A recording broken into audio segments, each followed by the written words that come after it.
Assalamualaikum, salam jumpa pemirsa. Senang sekali hari ini saya Kori Hafiza kembali membersamai Anda dalam Bincang iNews.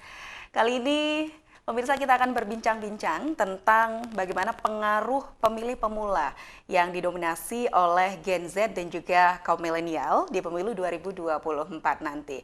Ini bahasan kita cukup menarik tentunya kalau berbicara masalah politik ini selalu menjadi hal yang menarik begitu ya. Saya sudah bersama Mbak Mira Midadan Fahmid, salah satu pegiat politik yang ada di Nusa Tenggara Barat. Halo Mbak Mira. Halo Mbak Kori. Kabar baik. Alhamdulillah. Terima kasih sudah hadir di Bincang iNews dengan wajah yang berseri-seri, Terima kasih. cantik sekali, luar biasa. Mbak Kori cantik sekali. Iya, kalau pink juga itu biasanya memberikan aura yang lebih seger lagi ya, lebih cantik ya.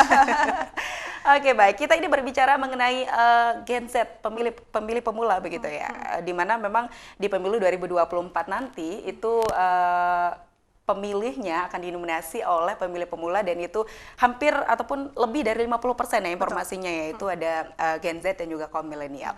Tapi berbincang-bincang mengenai Gen Z apa Gen Z banyak sebutannya ya. Banyak juga yang menyebut dengan generasi sepuh dan segala macamnya, generasi rebahan, banyak sekali istilah-istilahnya. Tapi kalau melihat pengaruh dari para pemilih pemula untuk Gen Z terutama, seperti apa Mbak Mira melihat di pemilu 2024 nanti? Sepertinya akan banyak swing voters ya, karena yang pertama untuk para pemilih pemula pasti yang ditargetkan adalah bagaimana informasi terkait pemilihan umum ini bisa tersampaikan dengan baik. Jadi informasi ini bukan hanya masa pencoblosannya saja, tapi siapa yang harus dipilih dan apa sih kepentingan masyarakat itu untuk memilih itu gitu. Dampak untuk mereka tuh apa? Karena saya yakin para pemilih pemula untuk generasi milenial dan Gen Z ini benar-benar orang-orang yang kritis. Orang-orang yang jauh lebih kritis, orang-orang yang konsumsi terhadap informasi yang bisa didapatkan dari media nih kan sangat luas ya. Media mereka mempunyai aksesnya lebih aksesnya banyak, sangat luas, tidak terbatas. Jadi memang informasi yang harus diberikan kepada mereka nih harus yang benar-benar sesuai dengan apa yang kita targetkan gitu. Oke, jadi mereka itu mempunyai jaringan juga yang lebih luas karena mereka mempunyai jaringan melalui media sosial misalnya. Networknya jadi tidak terbatas gitu. Tidak terbatas, sangat betul tidak terbatas sekali. Tapi kalau melihat apa yang menjadi karakteristik dari Gen Z gitu, mereka boleh saya katakan orang-orang yang ataupun anak-anak yang mungkin nggak mau ribet gitu ya. Betul. Mungkin kalau mereka mendengar istilah politik, apa sih politik ribet gitu ya. Gimana kalau dari sudut pandang Mbak tingkat Mira? apatisnya rasanya masih tinggi. Iya, apatis, betul. Apatis tinggi, makanya swing votersnya juga pasti bisa kita proyeksikan juga sangat tinggi. Cuma satu yang bisa saya himbau gitu ya. Jangan sampai kita tidak memilih, jangan sampai kita tidak datang ke TPS pada saat hari pencoblosan, karena suara kita ini kan hak kita gitu ya. Jangan sampai disalahgunakan oleh orang lain gitu. Jangan sampai digunakan oleh orang lain yang akhirnya tujuannya tidak baik gitu. Cuma karena kitanya atau generasi pemilih pemula ini menjadi apatis gitu. Apatis terhadap politik itu rasanya juga sangat tidak relevan sekarang ya. Jangan sampai apatis untuk teman-teman pemuda karena kita ini kan regenerasi terus. Dan ini adalah estafet kepemimpinan dan saatnya ini sudah masuk nih di generasi milenial dulu nih yang masuk nih. Kita tuh harus bisa berhasil melakukan estafet kepemimpinan tersebut. Jadi betul-betul nantinya ke depannya kursi-kursi pemimpin itu diisi oleh orang-orang yang memang mampu, punya kapabilitas, punya kapasitas di situ. Jadi jangan apatis terhadap politik itu. Ketika kita apatis, ya jangan sampai diisi oleh orang yang tidak benar gitu. Politik itu kita tidak mencari orang yang paling benar, tapi menghindari orang-orang yang duduk yang menggunakan alat politik itu dari orang-orang yang mempunyai kecenderungan yang lebih tidak baik gitu. Jadi memang susah untuk mencari orang paling benar tuh susah gitu. Tapi jangan sampai digunakan oleh orang yang salah gitu. Jadi jangan sampai apatis terhadap politik. Oke, untuk mencari kebenaran kita juga harus menjadi garda terdepan. Salah satunya juga dengan mau begitu ya, belajar tentang politik ataupun peduli dengan politik. Harus peduli dulu. Harus peduli dulu, harus ngerti dulu isunya apa yang sedang dibawa gitu ya. Isu apa nih yang sekarang sedang digiring oleh para politisi-politisi. Apa sih kepentingan kita sebagai masyarakat gitu ya. Apakah memang kita harus ikut terjun dalam diskusi publik itu atau cukup hanya sebagai pendengar, penikmat saja. Betul tadi yang dikatakan bahwa teman-teman yang generasi Gen Z ini semuanya kayaknya pengen yang instan-instan aja gitu ya. Kayak scroll reels di Instagram, informasinya cuma 2 menit gitu ya, sudah ini. Atau TikTok gitu ya, nge-scroll. Jadi terbiasa dan dibiasakan oleh ekosistem yang sangat singkat gitu ya, yang instan gitu. Nah, ada kekurangan dari yang super instan ini. Kelebihannya gampang kita dapat informasi. Betul. Tapi kekurangannya adalah informasi yang diberikan akhirnya tidak detail. Penyampaian informasi tidak detail, tidak bisa tersalurkan seutuhnya gitu, tidak utuh informasi, maka orang yang menanggapi informasi tersebut ini bisa jadi multitafsir gitu. Ketika multitafsir itu terjadi, inilah yang menyebabkan banyak masalah, banyak mispersepsi gitu. Jadi kebanyakan mispersepsi akhirnya banyak chaosnya. Ketika ada chaos yang terjadi, orang jadinya ya udahlah mundur aja lah, apatis. Jadinya jadi masuk golongan apatis gitu. Jadi informasi yang diterima itu tidak utuh begitu ya. Gitu. Karena kebanyakan insan kan. Ditahan dulu ya, nanti kita lanjutkan lagi perbincangan kita break dulu. Pemirsa jangan kemana-mana, kami akan kembali masih dalam Bincang Ainyus.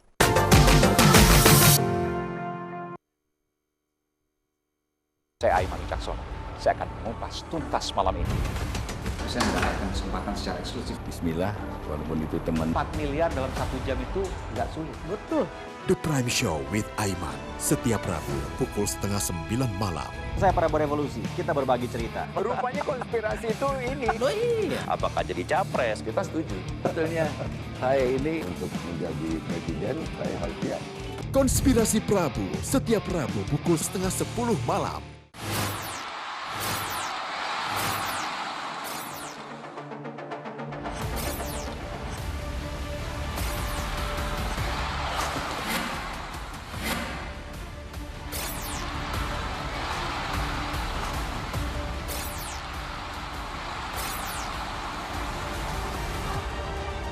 BWF European Tour 2023 live iNews, new home of badminton.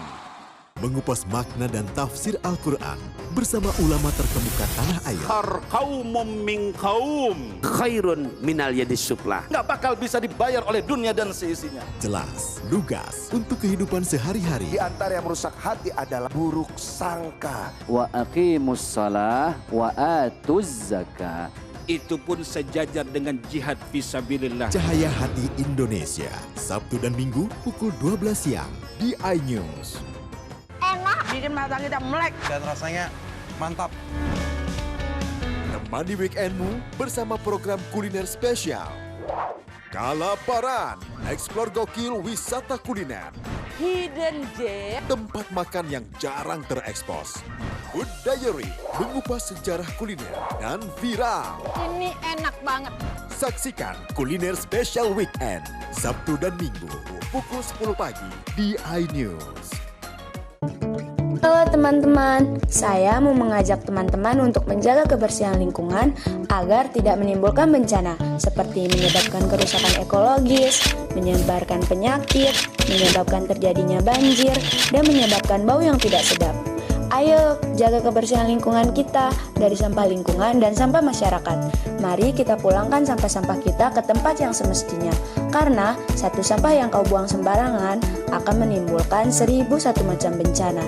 Namun, satu sampah yang kau buang ke tempatnya akan menyelamatkan seluruh alam semesta. Mari teman-teman kita buang sampah pada tempatnya untuk menjaga kelestarian lingkungan kita.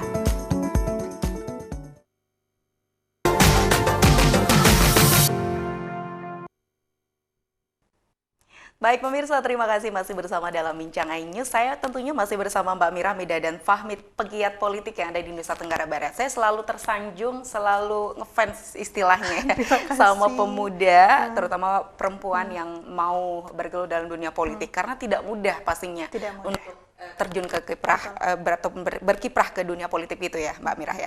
Oke, kita kembali ke peran Gen Z seperti apa di pemilu 2024. Adakah pendekatan khusus yang harus dilakukan oleh penggiat politik untuk bisa menarik minat Gen Z untuk peduli sama politik? Kalau menurut Mbak Mira seperti apa? Harus ada treatment khusus. Treatment Di khusus. setiap level generasi, kelompok generasi yang sudah dipilah-pilah itu dari baby boomer sampai Gen Z, sampai sekarang ada generasi alpha lagi. Ya. Nah, itu memang punya treatment khusus masing-masing, khususnya untuk di politik ya. Karena politik ini kan banyak pesan yang kita mau sampaikan ke masyarakat, dan bagaimana cara untuk bisa mengikat hati atau menarik simpati lah ya dari masyarakat ini.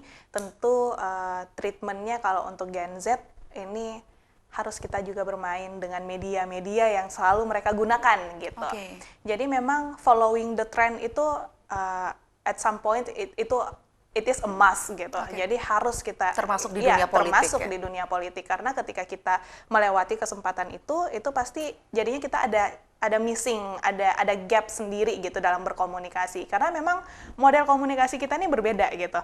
Kalau milenial itu komunikasinya seperti apa gitu ya, pendekatannya mungkin lebih senang yang ngumpul bareng apa segala macam. Ketika kita berkomunikasi dengan Gen Z itu bisa jadi dengan platform media sosial sudah cukup gitu, kita buatin konten-konten gitu.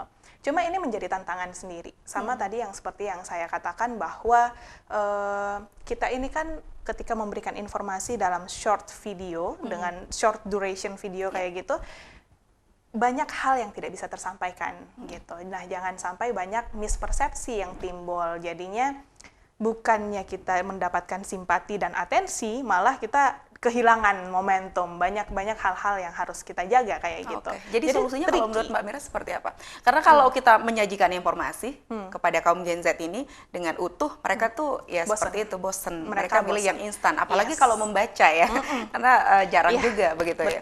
Memang harus tetap dibuatkan dalam visual ya. Kalau saya lihat sih semua trennya ini visual audio. Visual audio ini yang bisa akhirnya mengikat nih, kayaknya mereka bisa lebih tertarik dengan hal-hal tersebut. Cuma lagi-lagi ketika kita visual audio berarti ada hal-hal ketika kita menyampaikan sesuatu, jangan terlalu banyak teksnya, jangan terlalu banyak omongannya, nih harus dipadat-padatin semuanya. Jadi skill kita untuk berkomunikasi secara efektif, efisien ini sangat diuji nih di sini, di generasi ini nih. Ya. Selain kreativitas, memang ketika kita menyampaikan informasi ini kita harus benar-benar efektif, efisien, short, jadi pendek, efektif, efisien, padat gitu semuanya yang kita sampaikan, dan harus tersampaikan utuh gitu. Singkat, itu tantangan jelas, dan padat. Singkat, padat, jelas gitu ya. Kayak kita waktu SD kan bahasa Indonesia tuh kita ujian bahasa Indonesia harus kayak gitu. Tantangannya ada di situ. Dan itu harus diikutin, karena kalau enggak kita akan kehilangan ya momentum para generasi Gen Z ini gitu. Jumlahnya besar lah.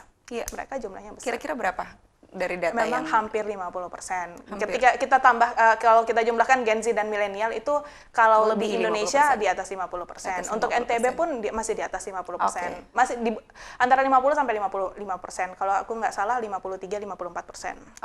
Nah, seiring banyaknya generasi milenial ataupun generasi Z, pemilih pemula istilahnya yang akan menjadi peserta dalam pemilu 2024 nanti. Bagaimana Mbak Mira melihat untuk keberhasilan pemilu 2024 kira-kira seperti apa, melihat estimasinya mungkin?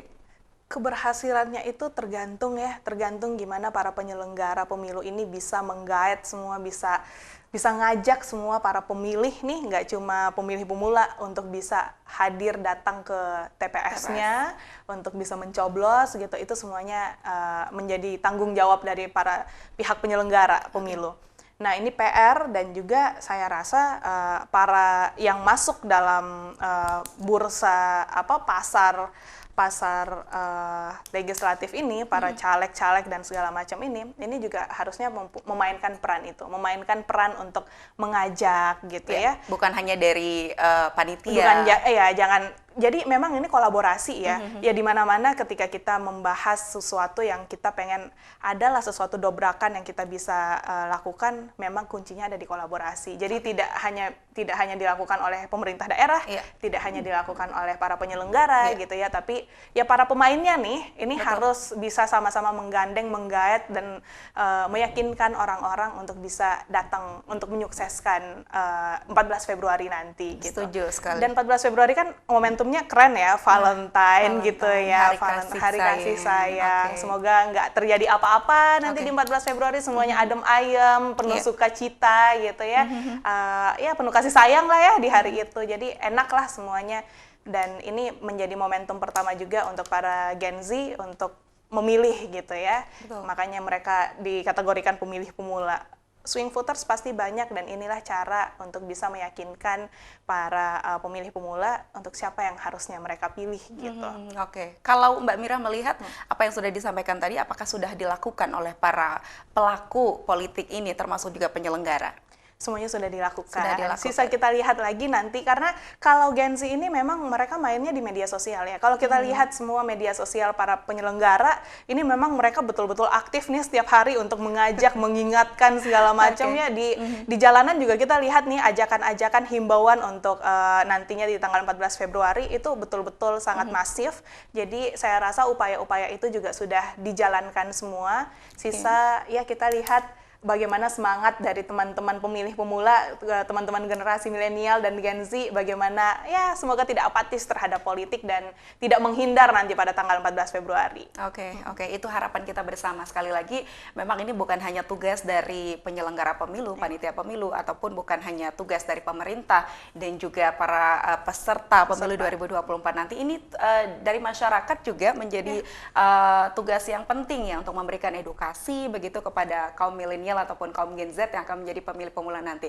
Karena kadang mereka juga pemilih pemula itu tidak gampang ya. Kalau dari pengalaman saya dulu menjadi pemilih pemula itu deg-degan, bingung. Iya, bingung juga menentukan pilihan. Nanti kita akan melanjutkan perbincangan kita. Mungkin ini yang menarik adalah bagaimana kita bisa menentukan pilihan. Karena Gen Z juga rada-rada apa ya, seperti mempunyai dari kritisnya tadi, jadi mereka tuh lebih mempunyai kriteria yang wow gitu ya untuk menjadi seorang pemimpin dari mereka. Oke, kita break lagi Mbak Mira.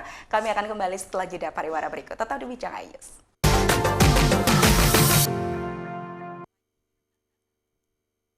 Selamat datang di iNews Today. Lengkapi pagi Anda dengan update informasi terkini.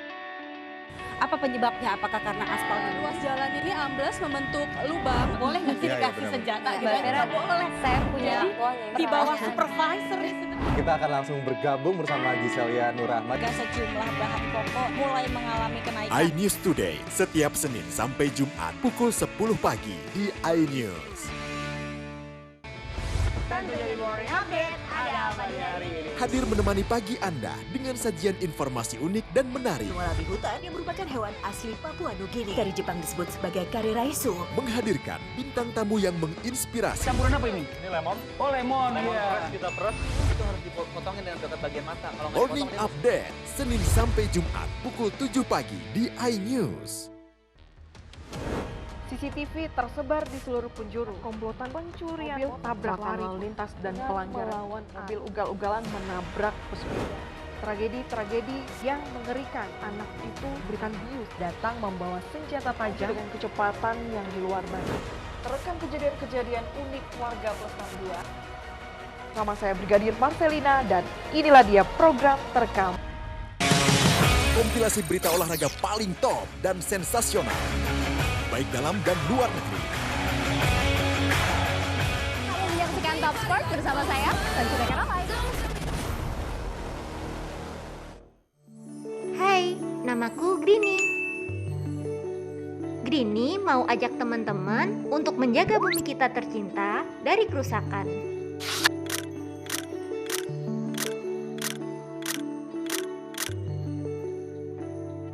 Mau tahu gimana caranya? Yuk, hemat energi teman-teman.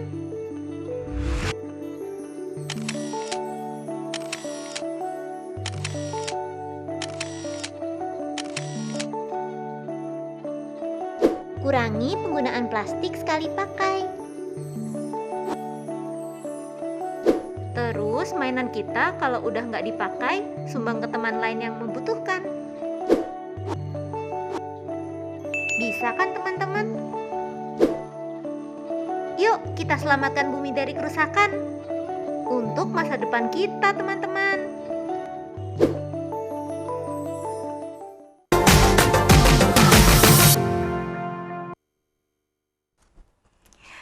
Baik pemirsa, terima kasih masih bersama dalam Bincang iNews. Saya tentunya masih bersama Mbak Mira, ini pegiat politik yang memberikan kita semangat juga bagaimana agar kita para pemuda, para generasi Z ataupun generasi milenial untuk bisa terjun dalam dunia politik, tidak apatis, tidak anti sama yang namanya politik begitu. Tapi kalau melihat Gen Z, Mbak Mira, seperti yang saya katakan tadi, tentunya mereka mempunyai banyak kriteria begitu ya untuk memilih seorang pemimpin ataupun wakil mereka nanti. Kalau Mbak Mira melihat seperti apa hal tersebut? Malah bagus ya, malah dengan banyaknya kriteria-kriteria itu jadinya yang menjadi calon nih jadinya makin semangat gitu. Jadi dalam artian jadinya tidak abal-abal karena tuntutan dari masyarakat itu memang sudah high spec gitu ya, udah speknya tuh udah tinggi gitu. Ada standar yang sudah secara tidak tertulis dan tidak langsung itu ditentukan oleh masyarakat. Karena ya itu tadi, masyarakat yang Gen Z ini memang dan milenial sudah banyak ya bisa membandingkan lah ya antara pasar politik di daerahnya dibandingkan dengan daerah lain atau dibandingkan dengan negara lain gitu. Jadi dengan ada perbandingan-perbandingan itu akhirnya muncullah kriteria yang kayak gimana sih yang bisa menjadi wakil rakyat, yang bisa jadi pemimpin gitu ya, pemimpin negara. Nanti kan kita milih presiden juga. Kalau menurut Mbak Mira, kira-kira mereka menginginkan yang seperti apa? Pertama, kayaknya ya, ini kita masih ngawang-ngawang nih. Aku belum pernah melakukan survei soalnya. Jadi tapi dengan kalau kita sosialisasi atau silaturahim dengan masyarakat, yang rasanya masyarakat itu menginginkan pemimpin yang bisa mendengar, yang bisa berbaur dan bisa mendengar dan menyampaikan apa yang mereka inginkan gitu, memperjuangkan apa yang masyarakat inginkan gitu. Jadi memang untuk berbaur dulu nih. Jadi rasa-rasanya tuh ketika melihat seorang pemimpin atau seorang ya legislator atau siapapun itu dari wakil mereka, wakil rakyat itu bisa berbaur dengan mereka, mereka jadi seakan-akan bisa sharing langsung, bisa ketemu langsung, bisa sharing langsung, bisa diskusi bareng, menyampaikan banyak hal gitu, duduk bareng seperti itu menjadi poin plus gitu. Bisa menjadi poin plus karena mereka merasa oh iya ya, bisa langsung komunikasi gitu ya. Oh ternyata tidak ada gap di antara masyarakat dengan para wakilnya gitu, dengan para pemimpinnya. Jadi itu yang tren itu yang akhirnya selama ini dalam 1 tahun terakhir ini terlihat muncul di permukaan kayak gitu. Baik. Beberapa isu yang berkembang juga Mbak Mira beberapa waktu yang lalu juga di media sosial banyak saya baca juga ada rasa traumatis mungkin dari para kaum milenial ataupun kaum Z setelah melihat beberapa isu politik kita beberapa waktu yang lalu juga di mana ada saya boleh katakan perpecahan mungkin ya, bukan perpecahan sih, tapi mungkin berkubu-kubu begitu ya, ada yang di kubu A ataupun kubu B dan lain sebagainya. Bagaimana kita bisa mengembalikan begitu loh, bahwa politik ini adalah suatu hal yang enak, suatu hal yang menyatukan begitu ya. Mungkin traumatis itu cara diobatinya seperti apa kalau menurut Mbak Mira? Agak sulit ya kalau sudah trust issue ya.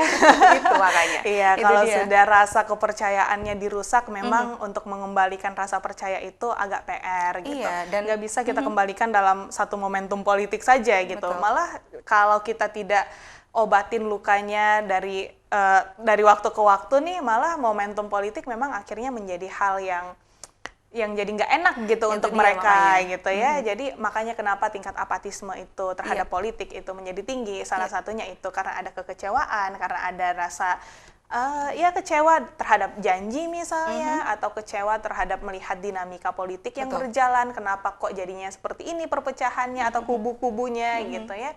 Ya memang hal-hal ini, ya dinamika politik ini yang memang harus dijaga. Stabilisasi politik.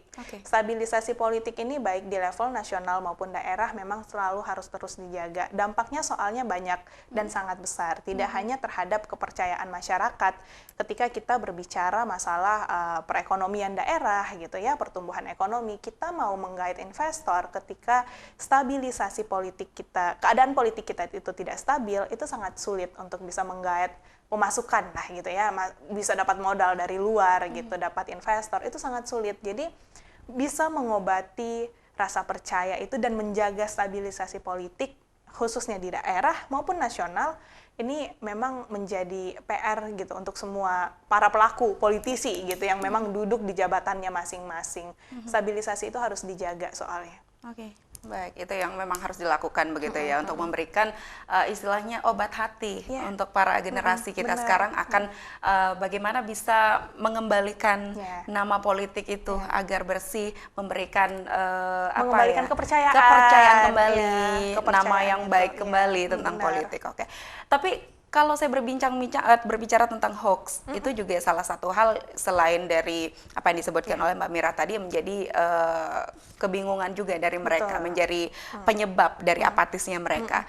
Kalau di pemilu 2024 nanti, dari Mbak Mira yang selaku pegiat politik, bagaimana melihat berita hoax saat ini? Ya, sekarang jadinya kita sulit ya memfilter mana yang real by data, mana yang hoax gitu ya.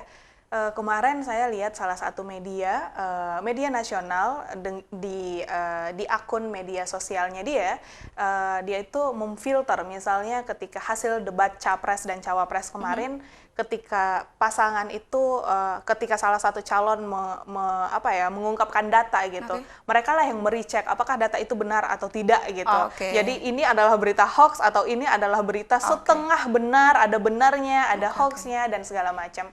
Jadi kita memang sebagai konsumen dari media sosial ini kita juga harus pintar. Ini nggak bisa dilepas gitu. Maksudnya ketika kita sudah terbiasa dengan semua yang serba instan, jangan sampai semua langsung kita serap gitu. Memang filter itu harus ada dari diri kita sendiri gitu. Jadi kita yang bikin pengaman untuk diri kita sendiri, kita yang harus ngefilter apakah berita ini berdasarkan data yang benar, yang valid atau tidak. Kalau Mbak Mira melihat generasi Z, apakah sudah bisa memfilter hal tersebut? Kayaknya masih sulit ya. Masih sulit ya? Kayaknya masih sedikit. Maksud saya mungkin ada yang bisa melakukan itu, tapi memang masih didominasi oleh ketika membaca langsung masuk. Kayak kemarin ada boykot misalnya karena mendukung salah satu itu, ketika setelah itu ada hal-hal yang akhirnya diboykot gitu kan, tanpa kita filter, tanpa kita cari tahu dulu, mereka langsung reaktif gitu kan, reaktif terhadap boykot itu. Nah inilah yang hal-hal contoh-contoh kecil seperti itu yang perlu kita ini tingkatkan. menjadi PR berarti ya untuk kaum milenial ataupun generasi Z yang akan tentunya menjadi pemimpin juga di era-era mendatang. Baik, sebagai closing statement Mbak Mira, apa yang ingin disampaikan untuk generasi Z, mungkin pesan-pesan untuk menjadi pemuda yang mensukseskan pemilu juga 2024 nanti, atau hal lain ingin disampaikan, silakan singkat saja. Jangan apatis terhadap politik, jangan sampai hak suara teman-teman semua disalahgunakan. Jadi gunakanlah hak memilih gitu ya, hak bersuara, hak memilih digunakan semaksimal mungkin. Jangan lupa datang nanti untuk memilih di tanggal 14 Februari 2024.